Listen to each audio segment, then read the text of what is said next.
Daily test और आज हम लेकर आए हैं कोरोना से जुड़ी हुई पॉजिटिव और नेगेटिव खबरें, जिसमें हम आपको आगाह करेंगे, साथ ही साथ आपको कुछ ऐसी अच्छी खबरें देंगे जिससे आपका मनोबल भरे। तो मैं दिखाऊंगी आपको कोरोना पॉजिटिव न्यूज। नमस्कार, आपके साथ मैं हूं विद्यानाथ झा और मैं आपको दिखाऊंगा कोरोना की नेगेटिव खबरें। तो चलिए शुरुआत करेंगे विद्या ऐसी खबरों से जो मन में ऊर्जा भरेंगी और आपको थोड़ा हौसला देंगी। सबसे पहले अच्छी खबर आ रही है कि हो सकता है कोरोना की वैक्सीन जल्द ही दुनिया को मिल जाए। जी हाँ, अमेरिका ने इसमें काफी हद तक जो है कामयाबी हासिल कर ली है। महामारी से जारी महायुद्ध के बीच अमेरिका की बायोटेक्नोलॉजी कंपनी मॉडर्ना की वैक्सीन को इंसानी ट्रायल में कामयाबी मिली है। रिसर्च में शामिल 8 लोगों पर टीके का असर दिखा है। इन लोगों के शरीर में कोरोना वायरस को मारने वाली एंटीबॉडी पाई गई। कंपनी का दावा है कि रिसर्च में शामिल सभी लोगों में कोविड-19 के लक्षण थे। जुलाई में बड़े स्तर पर वैक्सीन का ह्यूमन ट्रायल शुरू होने की उम्मीद है। आइए आपको कुछ और जानकारी दे दें कि किस तरह से कोविड-19 को काबू करने के लिए दुनिया भर में वैक्सीन पर जो है वो काम चल रहा है। और दुनिया भर के आपको बता दें 80 समूह जो है वैक्सीन बनाने पर काम कर रहे हैं। टोटल 80 समूह वैक्सीन पर काम कर रहे हैं। साथ ही टीका तैयार होने पर कोरोना से लड़ाई में एक बड़ी मदद मिलेगी। 8 वैक्सीन कहा जा रहा है कि वो काफी एडवांस स्टेज में पहुंच चुकी है। ये प्रतिरक्षा प्रणाली के तौर पर ये टीका काम करेगा। आपको बताएं कि 40 देशों ने $8 बिलियन की मदद दी है, यानी कि फंड जो है ज्वाइंट फंडिंग से ये वैक्सीन डेवलप हो रही है। और अमेरिका की कंपनी मॉडर्ना को ह्यूमन ट्रायल में 8 लोगों पर इसका ह्यूमन ट्रायल किया गया, जिसमें अच्छे लक्षण नजर आए हैं। इस वैक्सीन के बाद प्रतिरोध क्षमता जो है वो डेवलप हुई है। अब आपको दिखाते हैं किलर कोरोना से जुड़ी एक नेगेटिव खबर। अब तक लाइलाज इस महामारी ने पूरी दुनिया में कोहराम मचा रखा है। सुपर पावर अमेरिका से लेकर हिंदुस्तान तक कोविड-19 की वजह से कहर बरपा हुआ है और इस जानलेवा बीमारी ने अब तक लाखों लोगों को अपना निवाला बना लिया है। कर्फ्यू, लॉकडाउन जैसे सख्त कदम से भी कोरोना के मामले में कमी नहीं आई है, जिससे लोग डरे हुए हैं, सहमे हुए हैं। दुनिया में कोरोना संक्रमण के तेजी से बढ़ते मामले भी इस वायरस के बढ़ रहे खतरे का इशारा कर रहे हैं। आपको समझाते हैं कि किस तरीके से इस खतरे का एहसास हो रहा है। दुनिया भर में 49 लाख से ज्यादा लोग संक्रमित हैं इस बीमारी की वजह से। दुनिया भर में 3,20,000 से ज्यादा लोगों की मौत हो चुकी है इस बीमारी की वजह से। दुनिया में कोरोना से 1 लाख से ज्यादा मामले जो सामने आए, उसमें आपको बता दें कि भारत में ये 1 लाख से ज्यादा के मामले सामने आए। भारत में अब तक 3150 से ज्यादा लोगों की मौत हो चुकी है कोरोना की वजह से।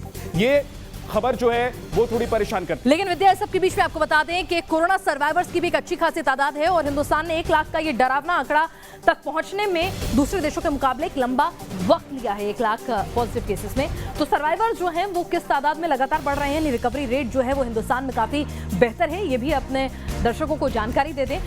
दूसरी तरफ ऐसे लोगों की तादाद लाखों में है जिन्होंने अपनी अच्छी शक्ति, अनुशासन और इलाज के जरिए इस बीमारी को मात दी है। हिंदुस्तान से लेकर पूरी दुनिया में कोरोना वॉरियर्स उन लोगों के लिए नज़ीर बनकर सामने आए हैं जो कोरोना से आर पार की जंग लड़कर ठीक हुए हैं। और इसमें बड़ी उम्र के लोग भी शामिल हैं, जिससे ये आंकड़ा सुकून देने वाला है। ऐसा नहीं है कि बड़े लोगों को अगर कोरोना हो गया, उम्र दराज लोगों को, तो वो इस बीमारी से बचेंगे नहीं। 90 साल से ऊपर के लोग भी ठीक हुए हैं। दुनिया में 19 लाख से ज्यादा लोग कोरोना से जंग जीत चुके हैं। पूरे ऑल ओवर वर्ल्ड का डेटा है।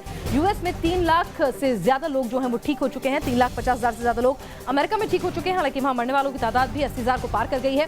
स्पेन में करीब 2 लाख लोगों ने कोरोना को शिकस्त दी है। जर्मनी में 1.5 लाख से ज्यादा लोग कोरोना की जंग जीत चुके हैं। भारत में 39,000 से ज्यादा लोग रिकवरी हासिल कर चुके हैं, यानी कि कोरोना नेगेटिव हो चुके हैं। और अब आपको दिखाते हैं किलर कोरोना से जुड़ी एक नेगेटिव खबर। आपको बताते हैं कि एशिया सबसे घनी आबादी वाली मुंबई की धारावी में कोरोना कहर मचा रहा है। यहाँ कोरोना के मामले तेजी से बढ़ रहे हैं, जिससे खतरे की आहट सुनाई दे रही है। धारावी कोरोना का हॉटस्पॉट बना हुआ है क्योंकि यहाँ पर 500 एकड़ में करीब 10 लाख लोग रहते हैं। खबरों के मुताबिक इस बस्ती में एक ही कमरे में 8 से 10 लोग रहते हैं, लिहाजा ये बस्ती इस वक्त कोरोना का हॉटस्पॉट बना हुआ है।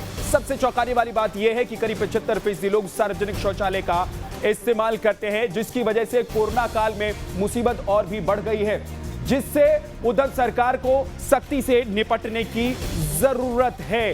धारावी की झुग्गी में जो झुग्गी बस्ती है धारावी की, उसमें कोरोना वायरस का प्रसार कितनी तेजी से फैल रहा है, इसका अंदाजा आप इन आंकड़ों से लगा सकते हैं। देखिए, आंकड़ों के जरिए हम आपको बता रहे हैं कि धारावी में कोरोना किस तरीके से बढ़ रहा है। 1 अप्रैल को देखिए 1 मरीज सामने आया था, उसके बाद 2 अप्रैल को 1 मौत हुई, 17 अप्रैल को 100 मरीज सामने आए, 30 अप्रैल को 369 मरीज सामने आए, 18 लोगों की मौत हो चुकी थी और 18 मई तक 1327 मरीज सामने आए, 56 लोगों की मौत हो चुकी थी।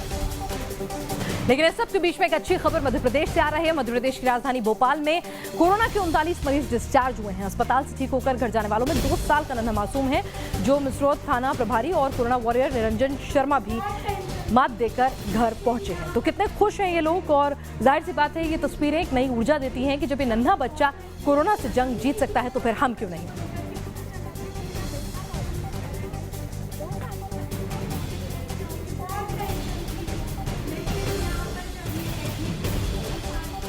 कोरोना से जुड़ी अगली नेगेटिव खबर दिखाते हैं आपको। राजधानी दिल्ली से सटे नोएडा और गाजियाबाद से एक खबर है, जहां पर लॉकडाउन 4 में मिली छूट का लोग नाजायज फायदा उठाने लगे हैं।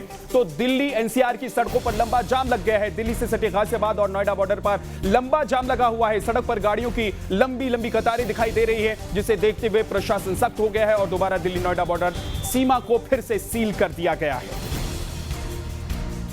दिल्ली से गाजियाबाद और नोएडा आने वालों की छूट मिलते ही सड़कों पर कैसे भीड़ लग गई, लोग जमा हो गए यहां पर, उसका हम आपको ग्राफिक्स के जरिए भी बता रहे हैं कि ये कितनी बड़ी समस्या हो गई। दिल्ली नोएडा बॉर्डर पर फिर से इस बॉर्डर को सील करना पड़ा है, इलाके को सील करना पड़ा है। केवल पास वालों को ही आने की इजाजत है। एक बार फिर से पुरानी जो तकनीक थी या फिर नियम कहें उस पर चले गए हैं। लॉकडाउन 4 के पहले दिन बॉर्डर पर यह जाम लगा था और इसी वजह से फैसला लेना पड़ा। आज भी दिल्ली नोएडा बॉर्डर पर जाम लगा और इसी जाम की वजह से फिर से नोएडा बॉर्डर दिल्ली बॉर्डर पर सख्ती की गई। कालिंदी कुंज पर लोग जमा हो गए, यहां से लोग उत्तर प्रदेश की तरफ जाने की कोशिश कर रहे थे। चलिए, लेकिन इस सब के बीच में एक अच्छी खबर यह है कि आईसीएमआर ने अब ये कहा है कि अब वो अपनी टेस्ट की प्रणाली जो है, उसकी रणनीति जो है उसको बदलेंगे, ताकि लोग जो है ज्यादा से ज्यादा टेस्टिंग हो सके, रैंडम सैंपल जो है वो इकट्ठे हो सके। अब ऐसे लोगों की भी जांच की जाएगी जो मरीजों के सीधे संपर्क में आए हैं, चाहे उनमें कोरोना के लक्षण दिखें या नहीं दिखें। अगर आप कोरोना पॉजिटिव शख्स के संपर्क में आए हैं तो उनमें कोई लक्षण नहीं भी नजर आ रहा है, तो इन लोगों की जांच 5 से 10 दिन के अंदर अंदर होगी। माना जा रहा है कि यह कदम देश के कोरोना के खात्मे में बेहद कारगर साबित होने वाला है। आइए आपको दिखाते हैं कि आईसीएमआर की रणनीति जब बदलेगी तो क्या कुछ फायदा होगा। 5 से 10 दिन के अंदर कोरोना टेस्ट होगा। इसके अलावा इन्फ्लुएंजा के लक्षण वाले लोग यानी कि खांसी जुकाम अगर लग रहा है तो भी टेस्ट कराना होगा। जो प्रवासी लोग पहुंच रहे हैं उनको भी वापसी के 7 दिन के अंदर अंदर टेस्ट कराना होगा। पॉजिटिव मरीज के संपर्क में आने वाले सभी लोगों की जांच होगी, चाहे सिम्टम है या नहीं है। आप संपर्क में आए हैं तो जांच होनी है। कंटेनमेंट जोन में काम कर रहे स्वास्थ्य और अन्य विभाग के कर्मचारियों की जांच होगी। एक्यूट रेस्पिरेटरी इन्फेक्शन जिनको है, यानी कि जिनको सांस की बीमारी है, उनकी भी एहतियातन प्रिवेंटिव जांच करके रखी जाएगी। हॉटस्पॉट और कंटेनमेंट जोन में अगर किसी को जुकाम भी है, अगर कोरोना जैसे लक्षण नहीं लग रहे हैं, सांस लेने में तकलीफ या बहुत ज्यादा खांसी का दौरा नहीं भी है, तो भी उनकी एहतियातन जांच कराई जाएगी। और यही जांच जो है वो कोरोना के लिए हथियार साबित होगी। ये अच्छी खबर है। कोरोना से जुड़ी अगली नेगेटिव खबर देश के हर उस हिस्से से आ रही है जहां पर प्रवासी मजदूर फंसे हुए हैं। मुंबई, दिल्ली, अहमदाबाद और नाम गिनते रह जाएंगे आप शहरों के, लेकिन जो मजदूरों और खासतौर से जो संक्रमित लोग हैं उनके बारे में आपको जो जानकारी मिलती है उससे आप परेशान हो जाएंगे। रोजाना देश के हर हिस्से से मजदूरों के पलायन की ये तस्वीर देखिए, संक्रमण के बीच सामने आ रही है, जो सोचने पर मजबूर कर दे रही है। इसे सरकार की नाकामी कहें कि सरकार मजदूरों को रोकने के लिए पर्याप्त व्यवस्था नहीं कर पा रही है, जिसकी वजह से मजदूर कुछ भी करने को तैयार हैं। भले इसके लिए वो कोरोना के संक्रमण का शिकार हो जाए, प्रवासी मजदूरों को अपने घर जाने की इतनी जल्दी है कि वो सोशल डिस्टेंसिंग का भी परवाह नहीं कर रहे हैं। बस उन्हें घर पहुंचना है किसी भी हाल में।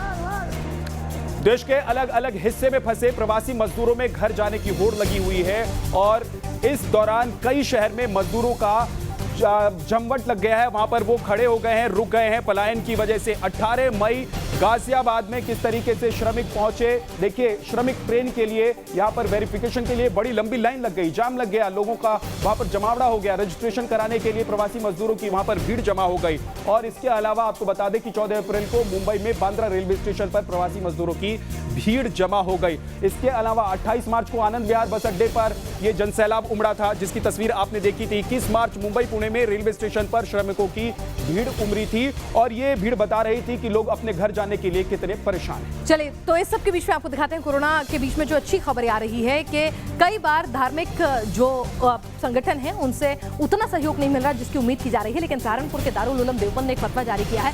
फतवे के मुताबिक मुस्लिम समुदाय में ईद उल फितर की नमाज घर में अदा करने के लिए कहा गया। तो एक अच्छा सपोर्ट जो है देवबंद दारुल उलूम से मिला है। आपको बताते हैं कोरोना के कहर से बचा जा सकेगा, क्योंकि हमने देखा है दूसरे मुल्कों में भी मुस्लिम समुदाय के लोगों ने ईद की नमाज के लिए एक तरह से जिद पकड़ ली कि उन्हें मस्जिद जाने दिया जाए, लेकिन हिंदुस्तान के मुसलमानों ने एक वानगी साबित की है, एक नज़ीर साबित की है कि वो ईद की नमाज भी घर में ही अदा करेंगे, वो मस्जिद में नहीं जाएंगे। और इसके लिए बाकायदा देवबंद दारुल उलूम ने फतवा जारी किया है।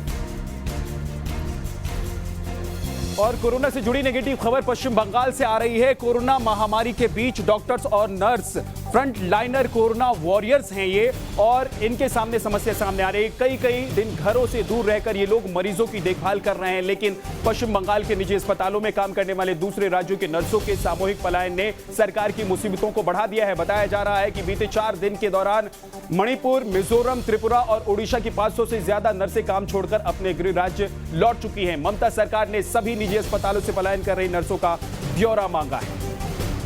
नर्सों के पलायन से किस तरीके से सरकार परेशान है, पश्चिम बंगाल की सरकार परेशान है, वो भी आपको बताते हैं। देखिए, पश्चिम बंगाल से निजी अस्पतालों के नर्सों का पलायन चल रहा है और इसकी वजह से जो सरकार है उसकी समस्या बढ़ गई है। 4 दिन में 500 नर्सों का पलायन सामने आ चुका है, 500 नर्स जा चुके हैं। साथ ही मणिपुर, मिजोरम, त्रिपुरा और ओडिशा की नर्सों का ये जो पलायन है वो जो हॉस्पिटलिटी है वहां पर उसके लिए बहुत मुसीबत खड़ी कर रही है। नर्सों के पलायन से निजी अस्पतालों में स्वास्थ्य कर्मी जो हैं वो परेशान हो गए हैं। नर्सों के पलायन से निजी अस्पतालों में स्वास्थ्य कर्मियों की किल्लत से मरीज जो पहुंच रहे हैं उनके इलाज में दिक्कत हो रही है। नौकरी और वेतन की अनिश्चितता पलायन की वजह है, ये एक बड़ी वजह बताई जा रही है। जो लोग जाहिर करें सुरक्षा की भावना भी बन रही है पलायन की वजह से इन लोगों के बीच, इन नर्सों के बीच जो काम करने वाले। लेकिन इस सब के बीच में विद्या, अच्छी खबर आ रही है कि हिंदुस्तान का जो प्रशासन है उसने कह दिया है कि कोई भी हिंदुस्तानी जो है इस मुश्किल वक्त में अपने वतन से दूर नहीं रहेगा। इसलिए वंदे भारत का मिशन 2 शुरू किया जा रहा है। दूसरे चरण में 12 और देशों को शामिल किया जाएगा, यानी कि 12 दूसरे देशों में फंसे हुए भारतीयों को वापस लाया जाएगा। नागरिक उड्डयन मंत्री हरदीप पुरी ने ये जानकारी दी है। इस मिशन के दूसरे चरण में फिनलैंड, दक्षिण Korea, Belgium, New Zealand, Netherlands, Kenya, Mauritius, Spain, Myanmar, Maldives और श्रीलंका को शामिल किया गया है। इन देशों में फंसे भारतीयों को लाने के लिए उड़ानों का इंतजाम किया जा रहा है। आपको बता दें, हजारों की तादाद में पहले से ही वंदे भारत के जरिए विदेशों में फंसे भारतीयों को देश सकुशल वापस लाया गया है। वंदे भारत मिशन से किस तरह से घर वापसी हुई है? मिशन का पहला चरण जो है 7 से 14 मई को शुरू हुआ था, 7 से 14 मई तक चला था। 12 देशों के 14,800 लोग, जो 7 से 14 मई का पहला चरण था उसमें 14,800 लोग हिंदुस्तान वापस आए। कुल 64 फ्लाइट्स जो हैं एयर इंडिया की वो डिप्यूट की गई थी। इनको वापस लाने के लिए 31 देशों से 30,000 लोग जो हैं वो लौटेंगे। इसके बाद दूसरे चरण को 13 जून तक एक्सटेंड कर दिया गया था। 43 जो देश हैं, जिनमें से कुछ के नाम हमने आपको बताए हैं, उनको अब भारतीयों को वहां से दूसरे चरण में लाया जाएगा।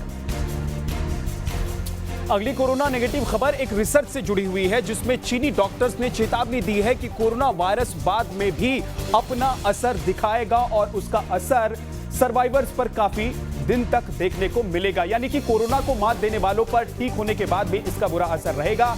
चीन के नेशनल हेल्थ कमीशन ने भी कोरोना से उबरने वाले मरीजों के लिए चेतावनी जारी की है। क्या चेतावनी है ये आप जान लीजिए। आपको बताते हैं कि ये चेतावनी दरअसल किस तरीके से दी गई है और कैसे आपको सावधान रहने गया है। इसमें क्या क्या कुछ कहा गया है, किन बातों से आपको सावधान रहना है। लंबे समय तक दिखेगा, रिकवर होने के बाद जो मरीज जो रिकवर कर जाएंगे उन मरीजों पर इसका असर दिखाई देगा। आंखों की पुतलियों से लेकर पैर के पंजों तक इसका असर दिखाई दे सकता है और इसके अलावा मांसपेशियों और दिमाग को भी ये प्रभावित करेगा। फेफड़े, हृदय का इलाज लगातार करना होगा और इसके साथ ही लिवर पर भी कोरोना का असर रहेगा और लंबे समय तक इसका असर दिखाई देगा। चलिए, इस सब के बीच में एक और अच्छी खबर चाइना से ही आ रही है। चाइना में साइंटिस्ट ये दावा कर रहे हैं कि उन्होंने एक दवाई डेवलप की है जो एक तरह से एंटीबॉडी, ये वैक्सीन नहीं है, इंजेक्शन नहीं है, ये एक दवाई है जो इस महामारी को काबू में कर सकती है एंटीबॉडीज डेवलप करके। शोध कर रहे हैं वैज्ञानिक। उनका कहना है दवा से न सिर्फ संक्रमित लोग जल्दी ठीक हो रहे हैं बल्कि कुछ समय के लिए वो संक्रमण से बच भी रहे हैं। वायरस से लड़ने के लिए उनके शरीर के अंदर प्रतिरोधक क्षमता भी बढ़ जाती है, यानी कि उनके इफेक्ट होने के चांसेस भी कम रहते हैं। ऐसी दवाई बनाने का दावा किया है। दरअसल कोरोना की रामबाण दवा काम कैसे करेगी और कहां ये बन रही है, इसके बारे में भी आपको अपडेट दे देते हैं कि चीन के वैज्ञानिकों ने शोध किया है और उनके मुताबिक चीन की पेकिंग यूनिवर्सिटी में इस पर काम चल रहा है, शोध चल रहा है। दवा में न्यूट्रलाइजिंग एंटीबॉडी का इस्तेमाल किया गया है। आपको बताएं, 60 जो मरीज ठीक हुए हैं उन मरीजों से एंटीबॉडी जो डेवलप किए जाते हैं शरीर में प्रतिरोधक क्षमता, उससे इस दवाई को डेवलप किया गया है। जानवरों पर पहले चरण में दवा का परीक्षण किया जो कि कामयाब रहा। एक संक्रमित चूहा जो था, कोविड-19 पॉजिटिव चूहा जो था, उस पर इस दवाई का टेस्ट किया गया, जो कि दवाई को अच्छे से उसने रिस्पॉन्स किया और उसने रिकवर किया।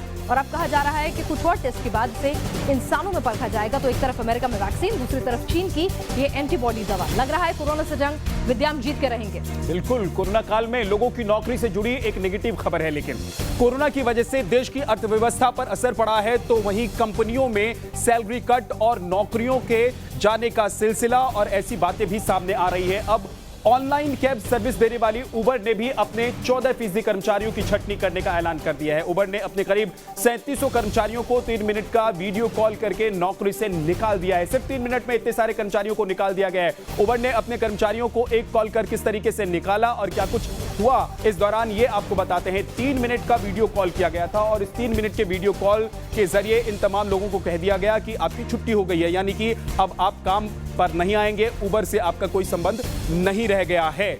जी हां, 3700 कर्मचारियों को नौकरी से निकाला गया और 3700 कर्मचारियों को सिर्फ 3 मिनट में निकाल दिया गया। देखिए, 3700 कर्मचारी जो उबर के लिए अभी तक काम कर रहे थे, उनको निकाल दिया गया। इसके अलावा और क्या हुआ, उबर और इन कर्मचारियों के बीच वीडियो कॉल करके सभी को सूचित किया गया, यानी जानकारी वीडियो कॉल के जरिए दी गई। साथ ही निकालने से पहले कंपनी ने नोटिस तक नहीं दिया। एक प्रक्रिया होती है अपने कर्मचारी को निकालने की, लेकिन नोटिस तक नहीं दिया गया। कंपनी ने घाटे का हवाला दिया और इन तमाम लोगों से कह दिया कि अब आप काम पर नहीं आएंगे, अब आप काम पर आइए मत, जरूरत नहीं। चलिए, और अच्छी खबर अब सुनाते हैं। अमेरिका के राष्ट्रपति डोनाल्ड ट्रंप कह रहे हैं कि भाई मेरी सेहत जो है वो इतनी अच्छी है क्योंकि हिंदुस्तान से मेरे लिए एक खास तोहफा है। दरअसल यूं है कि कोरोना वायरस से बचाव के लिए जो सेहत की बात की जा रही है कि ट्रंप इतने सेहतमंद कैसे हैं, क्यों उन्हें कोई बीमारी नहीं हो रही। वो तो कई जगह वो मास्क भी लगा के नहीं पहुंचते हैं, तो कहते हैं हाइड्रोक्सीक्लोरोक्विन जो है वो दवाई वो ले रहे हैं। और आपको बता दें कि हिंदुस्तान ने अमेरिका के लिए लाखों की तादाद में इसकी गोलियां भेजी थी और ट्रंप ने शुक्रिया भी अदा किया था। उनका कहना है कि 1.5 हफ्ते से वो दवा ले रहे हैं और बिल्कुल स्वस्थ हैं और इसीलिए कोरोना का उन पर हमला नहीं हो रहा है। Many are taking it.